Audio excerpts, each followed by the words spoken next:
ജീവിതത്തിൽ റബ്ബിനെ കാണിക്കാൻ വേണ്ടി ഒരു തുള്ളി വേർപ്പ് പൊടിഞ്ഞതും അല്ലെങ്കിൽ എന്തെങ്കിലും ഒരു അടയാളവും നമ്മളെ ജീവിതത്തിലുണ്ടോ എന്ന് നമ്മൾ ഓരോരുത്തരും ചിന്തിക്കണം. അപ്രതീക്ഷിതമായ അപകടങ്ങൾ, ജിഹാദിന്റെ കൂലിയുണ്ട്.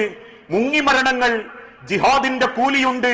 അല്ലെങ്കിൽ പകർച്ചവ്യാധികൾ, ജിഹാദിന്റെ കൂലിയുണ്ട് എന്നൊക്കെ ആവേശത്തോടെ നമ്മൾ പറയുമ്പോഴും ഒരു ജിഹാദിന്റേത് പോട്ടെ, എന്തെങ്കിലും ഒരു അടയാളം ജീവിതത്തിൽ വെച്ച് അള്ളാഹുവിനെ കണ്ടുമുട്ടുന്ന ഒരു ദിവസത്തെ പറ്റി നമ്മൾ ചിന്തിച്ചു നോക്കാറുണ്ടോ? ഒരിക്കൽ വീട്ടിലേക്ക് തിരിച്ചു വന്ന റസൂലുള്ളാഹി സ്വല്ലല്ലാഹു അലൈഹി വസല്ലമ ആയിഷ റളിയല്ലാഹു തആല അൻഹയോട് ചോദിച്ചു, ആയിഷ, നീ ഒരു ആടിനെ, ഒരു മുട്ടനാടിനെ അറുത്ത് ദാനം ചെയ്യുന്നുണ്ട് എന്ന് കേട്ടല്ലോ. അതേ പ്രവാചകരെ, അതിൽ ബാക്കി എന്തുണ്ട് ആയിഷ? നീ ദാനം ചെയ്തതിൽ ബാക്കി എന്തുണ്ട്?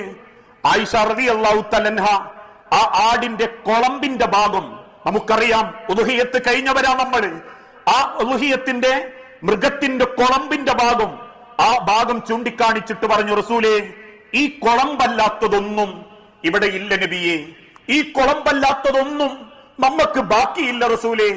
പുഞ്ചിരിയോടെ റസൂലുള്ളാഹി സ്വല്ലല്ലാഹു അലൈഹി വസല്ലം പറഞ്ഞു, ആയിഷ, കൊളമ്പല്ലാത്തതെല്ലാം നമുക്ക് കിട്ടി ആയിഷ, കൊളമ്പല്ലാത്തതെല്ലാം